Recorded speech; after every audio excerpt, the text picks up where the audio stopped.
का हाल में आपका स्वागत है। मैं हूं सत्या राजपूत। तो आज का हाल में हम जो है बातचीत करेंगे, उसका विषय है नक्सलवाद का दंश।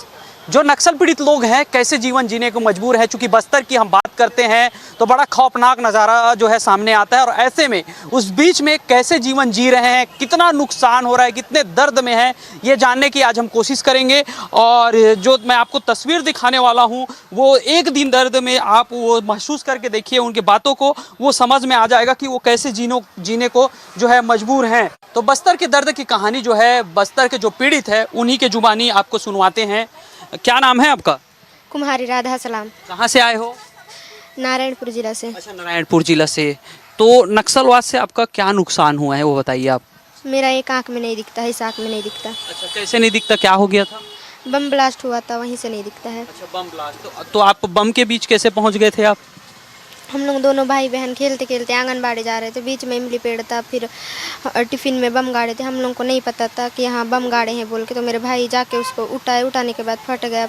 फटने के बाद हम लोग दूर दूर दोनों भाई बहन फेंका गए। बहुत ज़्यादा ब्लड निकल रहा था और चोट भी लगी थी। मेरे को सबसे ज़्यादा चेहरा में लगा था और भाई को हाथ में लगा था। उसके बाद हमारे गाँव से ज़्यादा दूर पुलिस कैंप नहीं है, वहाँ जाके केस वगैरह लिखवाए। फिर पुलिस की मदद से गाड़ी लाने के बाद हम लोग को इलाज के लिए रायपुर लाया गया। उस समय आप लोग की उम्र कितनी थी? 3 साल की थी और मेरे भाई की 5 साल की थी। 3 साल और 5 साल की उम्र में। तो हॉस्पिटल आप लोग कैसे पहुंचे? पुलिस की मदद से लाए। अच्छा, पुलिस की मदद से। जी। आप कहाँ से आए हैं? मैं नारायणपुर से हूँ। नारायणपुर से। तो नारायणपुर से कौन सा जगह, कोई गांव वगैरह? प्रॉपर नारायणपुर को। अच्छा, प्रॉपर नारायणपुर जी। तो आप नक्सल घटना से कैसे प्रभावित हैं आप? क्या चुनाव था तो वोट देने ससुराल जा रही थी, तो कौशल नार करके एक गांव है, वहीं पे नक्सली लोग बम बिछा के रखे थे। कुछ दूरी पे पहले ब्लास्ट हुई, उस दौरान पीछे अंदरूनी चोट की वजह से मैं गिर गई, पता नहीं चला। फिर फायरिंगें भी शुरू हो गई। फिर उस दौरान पूरे सीएफ वाले बैठे थे बस में, इधर उधर भागा दौड़ी में पूरा मेरे हाथ पैर पूरे में चोट लग गई थी और आँख में भी दिख नहीं रहा था, पूरा सूजन आ गया था। उसके बाद मेरे को पता नहीं है, मैं बेहोश हो गई थी। जब मेरे को होश आया तो मैं नारायणपुर जिला हॉस्पिटल में ली। तो आप क्या चाहते हो? जी, शांति चाहती हूँ सर नक्सलियों से। तो आप क्या चाहते हो? मैं भी बस्तर में शांति चाहती। नक्सलवाद का दर्द और उसका पीड़ा हम आपको दिखा रहे हैं। और ये तस्वीर देखिए जरा, युवा हैं अपने पैर में जिनको चलना था, ये विकलांग पैदा नहीं हुए थे लेकिन आज ये विकलांग हैं। तो इसके पीछे का कारण भी जानेंगे और समझेंगे। बताइए, ये लोग जो है कहीं ना कहीं जो है भाषा एक बैरियर बन रहा है, भाषा बोली की दिक्कत है। ये जो लोग हम देख रहे हैं, आप लोग दर्जन भर लोग लेके आए हैं, कैसे हुआ था इनके साथ? अभी प्रत्यक्ष आप उदाहरण देखे हैं जो पिछले 40 वर्षों से बस्तर के अंदर जिस प्रकार से नक्सली आईडी प्लांट के चपेट में आकर के किसी का पैर नहीं है, किसी का आँख नहीं है, किसी का जान चला गया है। इन्हीं समस्याओं को लेकर के हम बस्तर शांति समिति की तरफ से हम लोग छत्तीसगढ़ ही नहीं पूरे दिल्ली तक हम लोगों ने पूरे देश और दुनिया को पता चलना चाहिए कि बस्तर के लोग किस तरह से भय में जीते हैं, डर डर के जीते हैं। वहाँ पर शांति कायम हो, भय मुक्त वातावरण हो, वहाँ के लोगों को भी जीने का अधिकार मिले, स्वाभिमान संवैधानिक तरीके से जीने का अधिकार मिले, स्वाभिमान से जिए वहाँ के लोग भी। इसी बात को लेकर के हम लोग माननीय गृह मंत्री से भी आग्रह किए, माननीय राष्ट्रपति महोदय से भी हम लोग आग्रह किए इसी बात को लेकर। क्या बोले आप? राष्ट्रपति के पास गए, केंद्रीय गृह मंत्री के पास गए, आप एक एक करके जो है अपने दर्द उनको सुनाया, तो क्या बोले वो? क्या कोई आश्वासन दिया गया है आप लोग को? जी, उनका आश्वासन एक सकारात्मक लगा, हमको अच्छा लगा कि जो बस्तर में जिस तरीके का बर्बरतापूर्वक अत्याचार जो जनजातीय समाज के लोगों के साथ हो रहा है, उस समस्या का समाधान बहुत जल्द ही निकाल लेंगे, ऐसा उनका आश्वासन था। इसलिए हमें बहुत अच्छा लगा। नक्सल खात्मा को लेकर अभियान चलाया जा रहा है, अंतर्राज्यीय जो है मीटिंग भी हो रही है, तो उसका असर दिख रहा है अब? हाँ, कुछ हद तक अभी कुछ दिनों पिछले 5-6 महीने के अंदर जो थोड़ा सा शहरी किनारे में थोड़ा सा माहौल थोड़ा ठीक ठाक लग रहा है, थोड़ा असर तो ऐसा दिखाई दे रहा है, शांति का माहौल बना। हम लोग नक्सलियों से भी आह्वान कर रहे हैं कि हिंसा और हिंसा का रास्ता छोड़ करके संवैधानिक तरीके से जो वो भी उनका मांग है, वो संवैधानिक तरीके से लड़ाई लड़ें और हमारे लोगों को अत्याचार ना करें, हमारे लोगों के साथ स्वाभिमान से जीने का अधिकार मिले उनको भी। तो कितने परिवार ऐसे पीड़ित हैं जो नक्सल के दर्द झेल रहे हैं? अभी तो हम लोग कुछ लोगों को ही लाया है, 55 परिवार ऐसे चिन्हांकित करके लाए हैं। दिल्ली गए थे 55 परिवार? दिल्ली तक गए थे ऐसे अंदरूनी गांवों में अनगिनत है, बहुत है वहाँ जिनको सरकार के निगरानी जो नज़र पड़ गई है। वो लोग, कई लोग तो है, लेकिन कुछ लोग ऐसे हैं जिनको हमको भी पता नहीं है। गांव में ऐसे बहुत सारे लोग हैं। अभी लगभग पिछले 2 दशक में 8,000 से ज़्यादा लोग मारे गए जा चुके हैं आईडी प्लांट के चपेट में आकर के, या फिर मुखबिरी के शक में दुनिया भर का आरोप लगा करके मारे जा चुके हैं। तो इसलिए ये प्रताड़ना से मुक्ति चाहते हैं हम लोग, शांति कायम हो वहाँ पर। तो देखिए यहाँ पे प्रताड़ना से मुक्ति चाहते हैं और लगातार उनका यही प्रयास है कि जो है जो नक्सलवाद के जो दर्द है उसको छुटकारा मिले। इसी के जो है हम लगातार चर्चा कर रहे हैं और जानने की कोशिश कर रहे हैं कि क्या इसका समाधान होगा। वो दर्द बता रहे हैं जो लोग लगातार झेल रहे हैं। तो फिर हम पहुंच चुके हैं नक्सल जो पीड़ित परिवार है उनके बीच। आप कहाँ से आए हैं दादा, पहले ये बताइए। कांकेर जिला। कांकेर जिला से कहाँ, कौन से गाँव? आमा गांव। अच्छा, आमा गाँव। तो आप नक्सल पीड़ित परिवार हैं आप जी। क्या हुआ था आपके साथ या आपके परिवार में? मेरे लड़का को और मेरे को दोनों को निकाल के मेरे लड़का को जान समेत मार दिए और मेरे को आज मार के पत्थर लाठी में मार के आज मेरे को मर गया करके छोड़ दिए। और आपके बेटे का जिंदा है क्या है? उन्हें मर गया, तुरंत टांगी से काट दिए ना, मर गया। छोटे छोटे बच्चों का हत्या अभी नहीं देख पाता हूँ मैं। उनका एक बुढ़ाता में पालन करने के लिए बड़ा मुसीबत होता है। तो परिवार में कौन कौन है अभी? मेरे बड़ा बेटा है, बहू है और मेरी पत्नी है।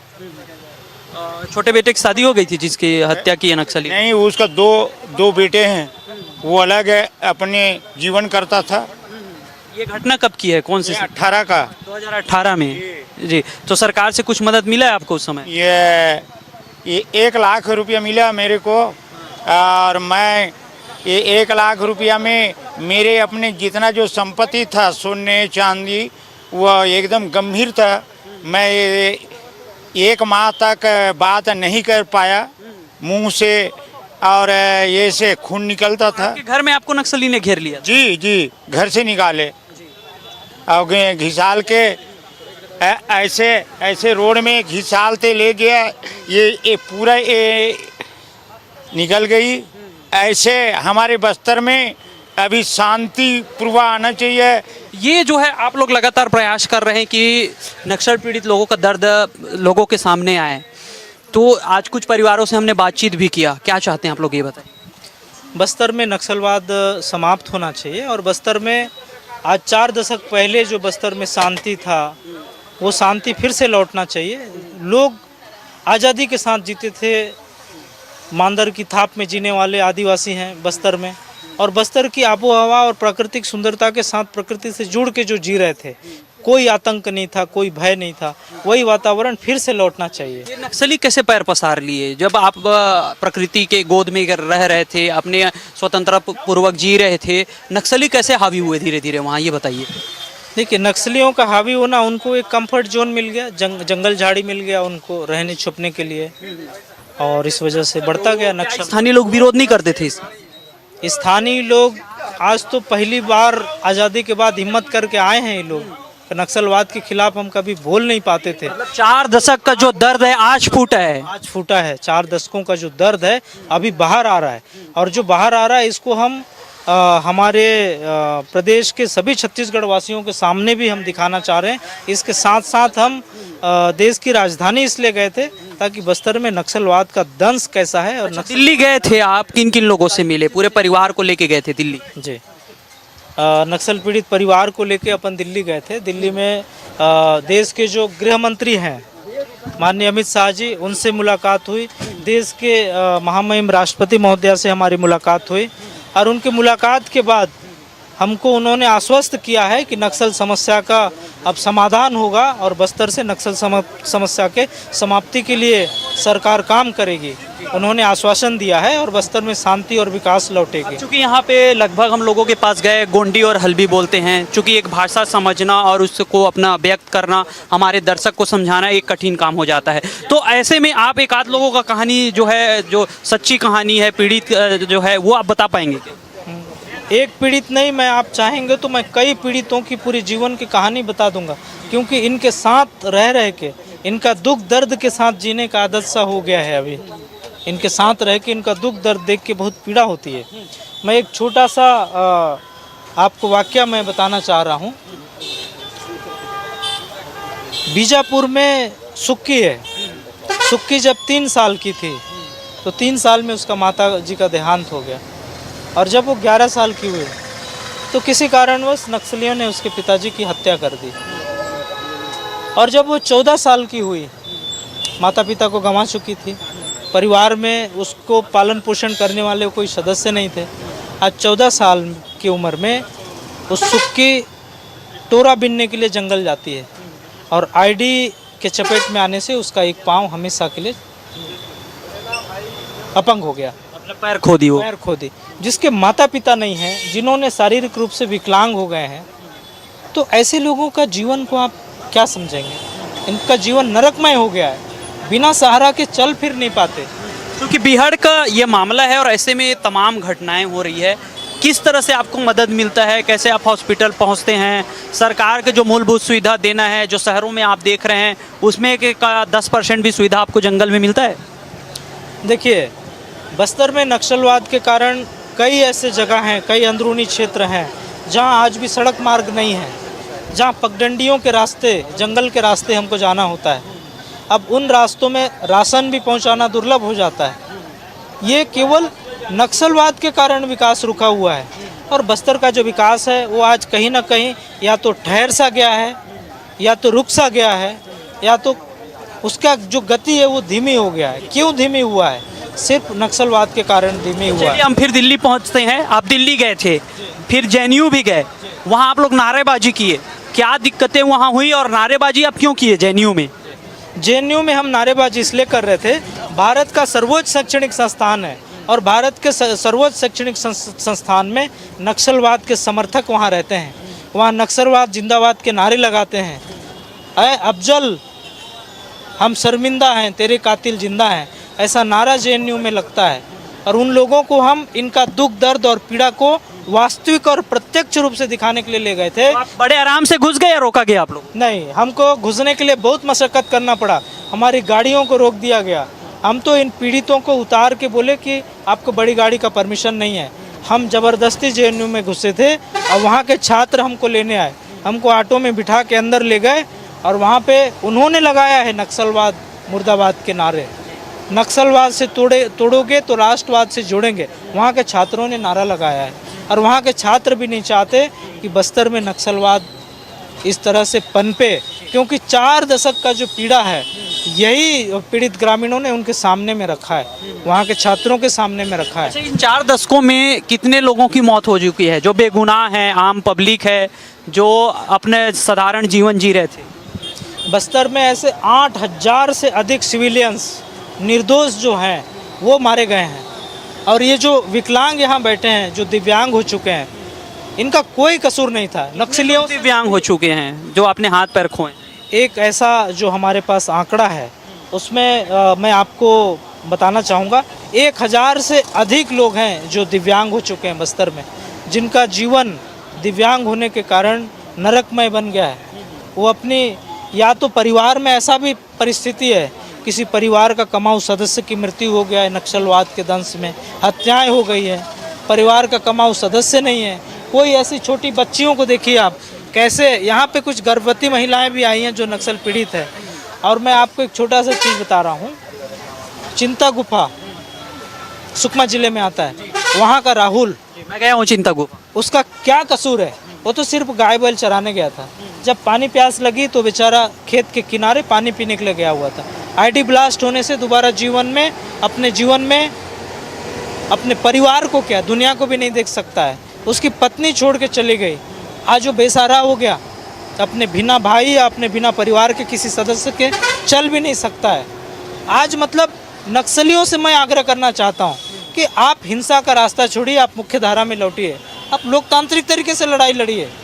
बस्तर में हिंसा और हत्या का जो रास्ता है, उसका अंतिम परिणाम क्या होगा? कोई मेरे को ये बताइए, जो ये नक्सली हैं वो बस्तर से निकल रहे हैं, दूसरे राज्य से आके यहाँ आतंक फैला रहे हैं? देखिए, आप नक्सलवाद से आप सब लोग वाकिफ़ हैं, कई किताबें आपने पढ़ी होगी। नहीं, किताब पढ़ना अलग चीज़ है, इतिहास अलग चीज़ है। वर्तमान समय में जो दृश्य है मैं उस पर बात कर रहा हूँ कि क्या अब युवा पेन पकड़ रहे हैं, हल पकड़ रहे हैं या हथियार पकड़ रहे हैं? देखिए, आज भी बस्तर के अंदरूनी क्षेत्रों में पेन पकड़ने के जगह में कहीं ना कहीं हथियार उठाने के लिए विवश हैं, क्योंकि नक्सलवाद का डर है। वो डर में अपनी ज़िंदगी जी रहे हैं। 24 घंटे बस्तर में अंदरूनी क्षेत्रों में डर का वातावरण बना रहा है। बंदूक के नोक में जो है नाचने को मजबूर हैं। जी, बंदूक की नोक में नाचने को मजबूर हैं।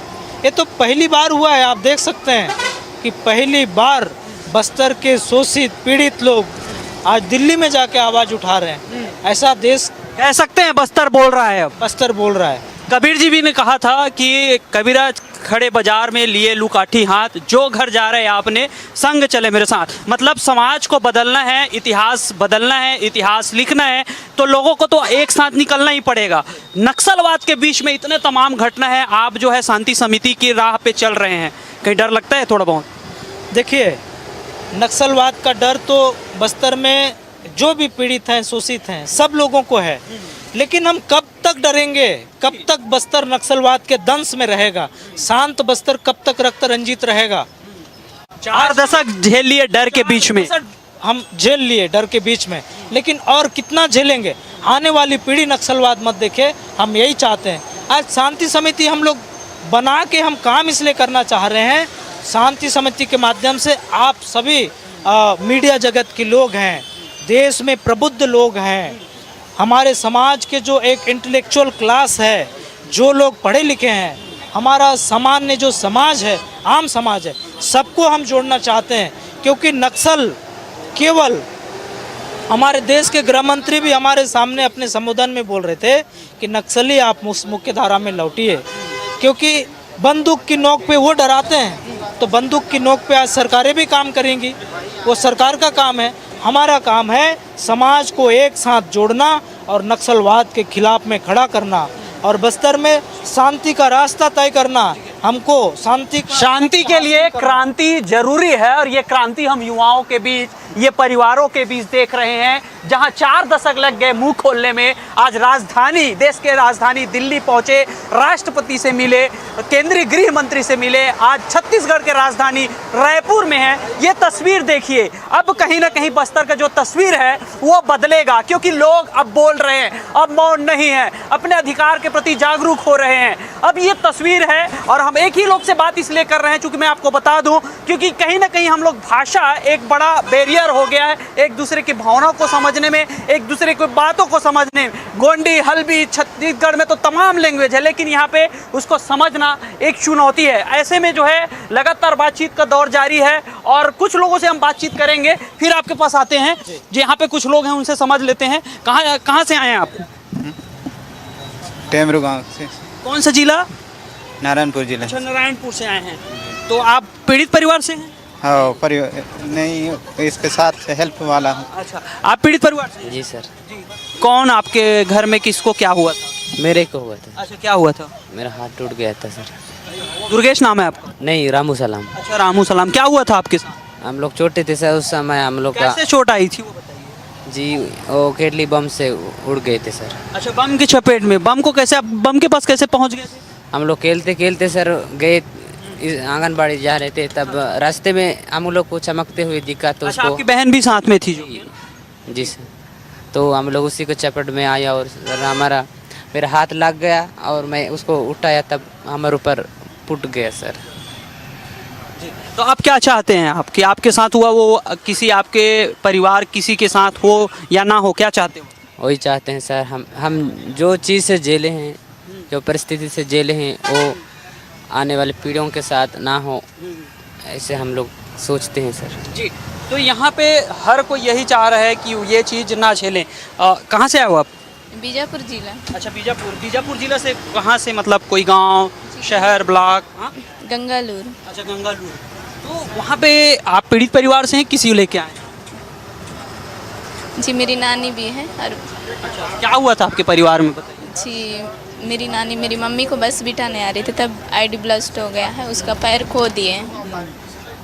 हम चाहते हैं कि बस्तर में शांति और नक्सलवादी जल्दी ही खत्म हो जाए। ये घटना कब की है? 2022 के। मम्मी अभी जीवित हैं? जी है। तो कैसे, अब तो पैर नहीं है तो सरकार कुछ मदद की है उनके लिए? जी अब कर रहे हैं, राष्ट्रपति जी पेंशन देने का बात करे हैं और राष्ट्रपति? जी अभी राष्ट्रपति से मिल के आए हैं आप? जी क्या बात हुई उनसे आप?